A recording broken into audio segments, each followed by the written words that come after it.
There's a lot of heaviness in this world, and friendships should not be one of those things.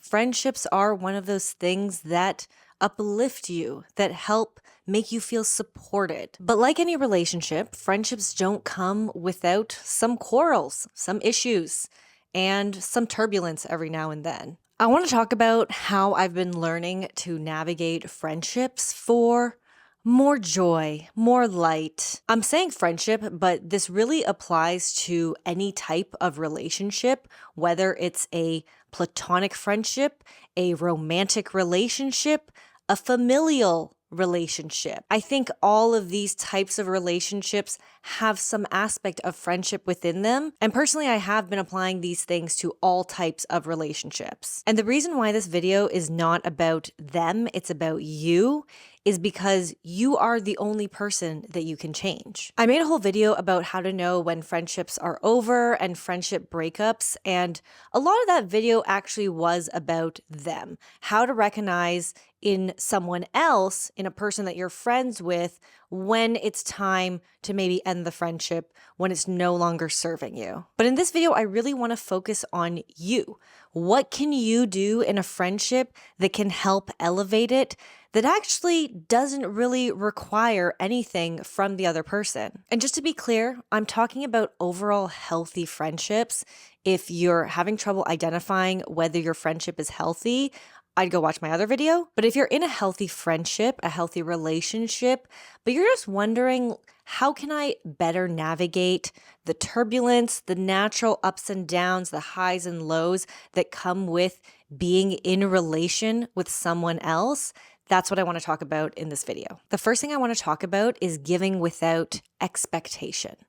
And I think this can sometimes be a somewhat confusing concept to absorb, because why else am I in relation with someone else? Why else am I friends with someone else? Is it not because I expect something in return? I expect their friendship in return. And yes, of course, that's true. I'm not saying that, this should only be a one-way street and you should be the only person who's giving.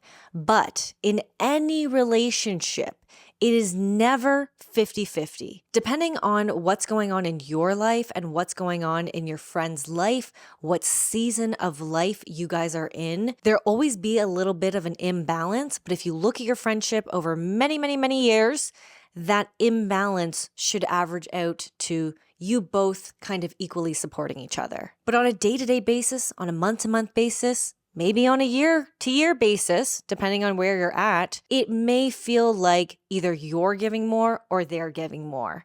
The thing is, I think you only feel the imbalance when you're the one who is giving more. But this is a really natural flow of relationships. There is always someone who is giving more, and when you give without expectation, you don't get disappointed. In the same way that you shouldn't give a gift without wanting to receive a gift back, you shouldn't have this kind of tally in your relationship of how much did I give versus how much did they give. So in a friendship, the way I think about this is even things like me asking about my friend's life and what they're up to. I am not asking this question for them to then ask me it back, because then that's not giving. Then that actually is just me wanting to talk about myself and wanting to take. And that's also okay, because we all need support sometimes. But when you are giving, when you are asking your friend about their life and showing interest,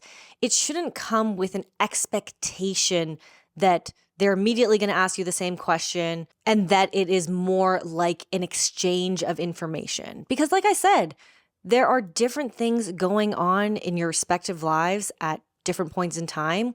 And often there's someone who needs more support than the other person. That is not to say that you should give until depletion. Giving has to come from a whole place. So if you feel like you're experiencing a low in your life and you feel like you're not really in a space to be that giving, then that's okay. It has to come from a genuine place, and it should not come at the sacrifice of your own energy for yourself. And shit's not always going to match up. Like sometimes both of you might feel depleted. Sometimes both of you might be PMSing. and no one really has the energy to hear the other person's shit and support them. And that's cool. That's cool because everyone needs to be the manager of their own energy. If your glass is half empty, keep it for yourself. Wait until your glass fills back up before you try to give. I personally find that it is when I am overextending because I want to be a good friend. I want to even people please. I want people to see me as a good friend. It is when I am doing that I feel a little drained, and maybe I take it more personally when I'm not being asked about myself. And when you're both in that phase where you both feel like you don't really have much to give, maybe conversation dies down a bit, maybe no one's really asking about each other. As long as you can return to each other unfazed, nothing's taken personally, it's all good. A line that has completely changed the way I think, that a spiritual teacher, David Guillaume, said is, you don't have to take anything personally if you're not trying to take. If you get upset because you are giving and you're not getting, that means that giving was coming with an expectation of getting. But if you gave and that other person was not able to give energy back to you, if you weren't expecting anything, then you have no reason to take it personally. More often than not, it's just an indication that your friend has something going on in their life, whether it is something emotional they're going through that maybe they're not ready to talk about, or whether it is like literally just being busy. Like literally, I just been busy. It could just be that. Personally, I find that I have gotten offended by this before. I've taken it personally only to realize it had nothing to do with me. It had nothing to do with me anyway. So give without expectation, but do not give until depletion. It comes back to that age-old analogy of put your mask on before you put your child's mask on. You have to make sure that you are good, that you're coming from a whole place, that you actually have energy to give before you support your friend. All right, this one is a big one, and the best analogy I can give is the relationship that you have with your parents. There are some parents who let their kids live their life, and they provide advice and guidance when needed, but otherwise they understand that life is simply meant to be lived. It's meant to be experienced, and you will only learn about yourself and learn about what you want in life by experiencing it. And then there are other parents who really want to make sure that their kids don't make the same mistakes that they do. They mean well. The intention is there. They want them to live an easier, better life than they did, but it comes with this sense of control because they're not letting their child simply live life and learn through it. They're like, don't do that, don't do this, you should do that, you should do this. But the thing is, kids don't learn that way. And I think most people in general don't learn that way. People learn by doing and they learn by experiencing. Even the stuff that I am telling you right now, like me simply saying these words to you, won't really mean much until you experience it, until maybe you try some of these things and see how that feels. So what am I trying to say with this example? Don't try to control your friend's process. You have that friend who's always dating the wrong kind of guy, and you're like, please, how do you not see that you're repeating the same mistake? Why are you doing this to yourself over and over again? And you want to tell them, you want to shake them, you want to shake the shit out of them and be like, come on, girl, learn from this. Find a better man. You literally cannot control or force anyone else's process. Some people have to experience something once to learn from it and move on.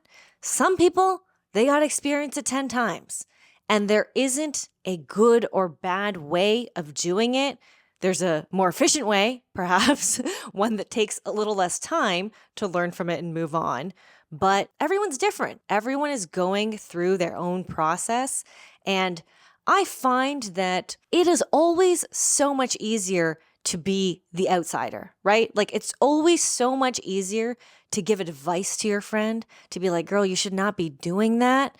but then maybe you're doing it your damn self. And it can definitely be frustrating when you see someone that you care about, repeating the same mistake over and over. But at the end of the day, it is simply not your process. Now, whether them repeating the same mistake over and over again and them potentially being pulled into toxic situations that make them a worse friend to you, that's kind of a whole nother thing. Being pulled into someone else's chaos is not what you want.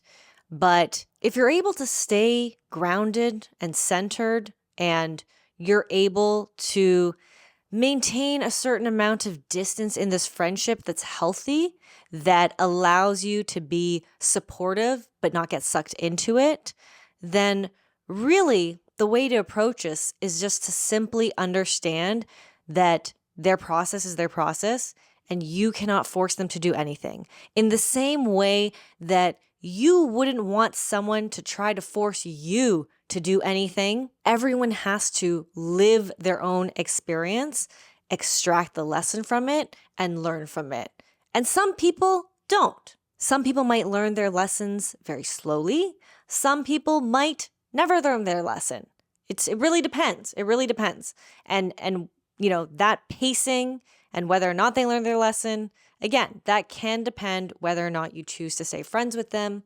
But while you are friends with them, understand that it is not your process to control. Everyone grows at different paces, and it's not always linear. And some people grow slowly over a long period of time, and some people make monumental leaps of growth in a very short period of time. There's no right or wrong way. There's just the way that it works for that person.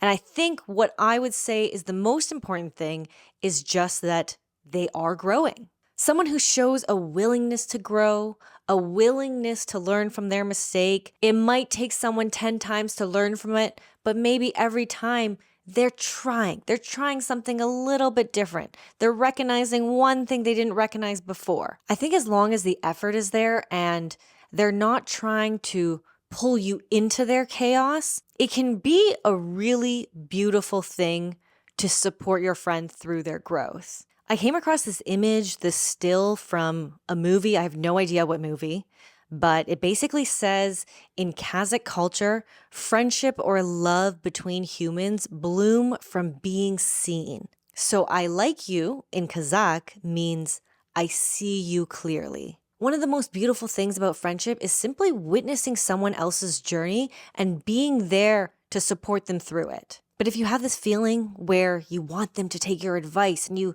kind of wanting to control their process because you want them to move at a certain pace, it's really not as helpful and it's not as meaningful as truly supporting them and helping them through their own pace and their own journey. I think a lot of this also comes down to recognizing when someone is ready to hear something. Just because we recognize something about someone else's life, it doesn't mean that they're yet at the place where they recognize it themselves. Like I said, it is so much easier to judge someone else. It is so much easier to not have walked in their shoes and be like, this is what this person should do. But you don't have their history. You don't have their trauma. You simply did not live the life that they lived. You simply did not have the experiences that they had that shaped who they are, that shaped the way that they think and the reason why they are doing such actions that to you might seem silly. In the past, my default has always been to try and give advice. I always felt that the most helpful thing for my friend is if I can give them advice. Not everyone is ready to hear what you have to say. And if they aren't, you telling them something that they're not ready to hear is actually detrimental. If you're telling someone something they're not ready to hear, it's actually more about you wanting to give that advice and perhaps wanting to feel good, wanting to feel like you've helped your friend, but it's not actually about helping them in the best way that is helpful for them. Most of the time, people don't really want advice. People want to be heard. So the most helpful thing you can do for your friend is compassionate listening. A lot of the time, people just want to release the energy about something that they're feeling. And you listening compassionately through that, that's what actually helps. I've learned both from being the person that doesn't want the advice and also being the person who is giving the uninvited advice, that the best thing to do is to not give advice if you are not asked. If you feel like you do have something to say that your friend is ready to hear, you can simply ask. You can ask them, do you want advice or do you want comfort? And they can answer appropriately. But a lot of the time in my own friendships, in my own relationships, my default has always been give advice because that's what I think is helpful. And I do feel good for being helpful. But it's not about what you think is helpful. It's about what they think is helpful. And they are the only ones who can tell you whether or not they are in fact ready to hear something.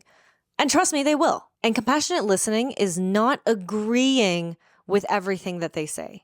It is simply listening and hearing them and validating them. It does not mean you have to agree with what they're doing or what they're saying. You don't have to state your opinion if it's not asked. You don't have to say whether you think something is right or wrong. You can simply be a mirror for them and make them feel heard.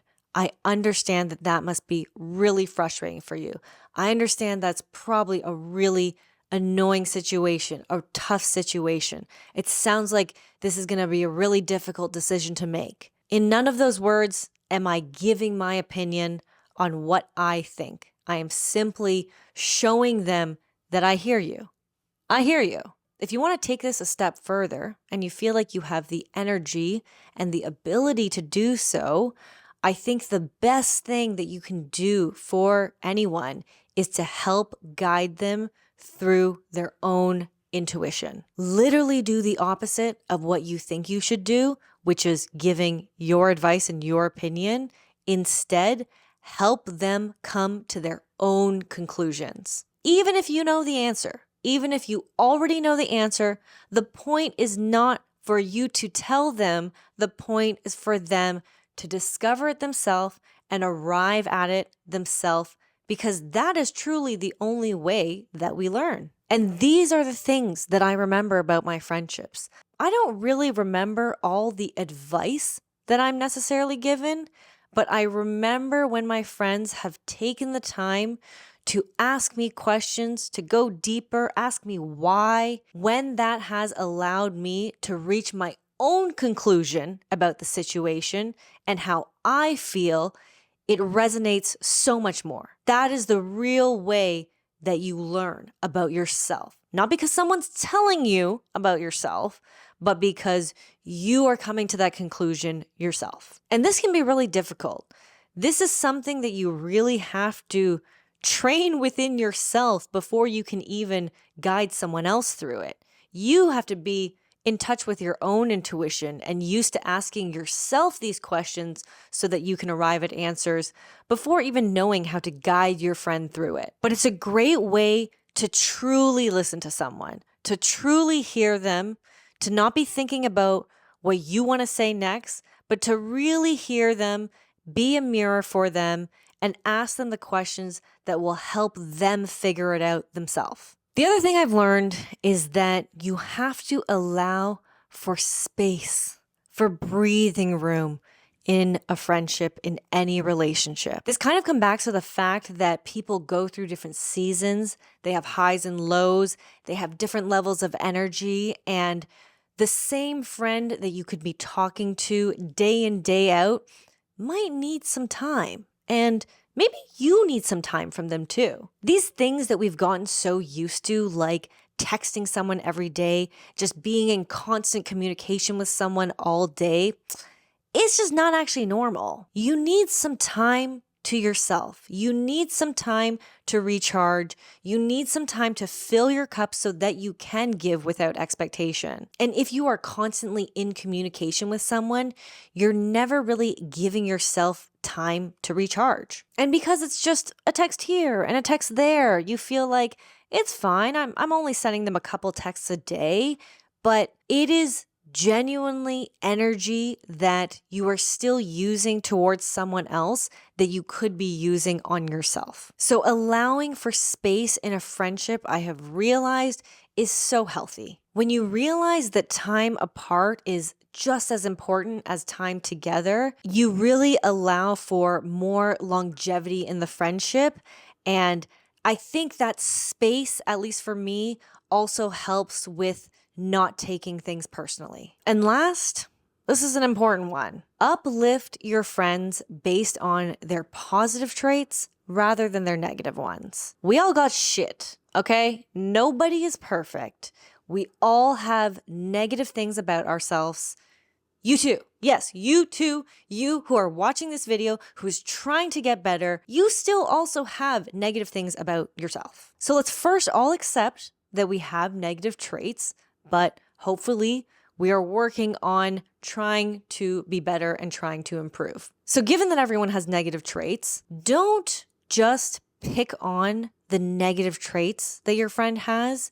Make sure you actually help uplift the positive ones. Sometimes you can have a friendship that is like 95% spectacular, but maybe there's one negative trait about this person that kind of makes you feel a type of way. Sometimes I think we can place too much value on that negative 5% because negative feels heavy, and we forget about the light, the positive 95% that the friendship is. You are going to get back the energy that you focus on. So if you only focus on the negative things in your friend, that energy is just gonna be there in between you guys. It's gonna be felt even if it's not direct. Maybe they can feel your judgment, even if you're not saying anything. So knowing that nobody is perfect, the more important thing is to look at your friendship as a whole. Like, is this net positive or net negative? Obviously, if the negative outweighs the positive, then that friendship might be on its way out. But if the positive actually very much outweighs the negative, but it's just you who is focusing on the negative, then that is just a sign that you need to change your own perspective. You're meant to bring out the best in each other, to recognize the best in each other. And when you do, you help that beauty blossom in that person. So make sure you actually take the time to appreciate your friends, to express gratitude, to actually show them that they're meaningful to you in your life. If you spread that good energy, that positivity, that light, then that will come back to you. These are all things that I am still working on myself. They're not things that I've completely mastered, but they are things that I've been really keeping top of mind and have really transformed the way that I show up in my relationships with other people in a very positive way. So if you've been feeling uneasy about a friendship, especially someone who's a close friend, and maybe you're like, I don't really know why I feel this way, but I'm kind of feeling a little block between us, then maybe you can use some of these concepts that I've talked about, and hopefully it'll help you feel more joy in that friendship. What have you learned over the years? How have you learned to show up differently in your friendships that have allowed for a more genuine connection? If there's an approach, a perspective, something that has really helped you forge thriving friendships, I would love to hear it in the comments so that I and anyone else who lands on this video can learn from it. If you enjoyed the video, give it a like, and I'll see you in the next one. Bye.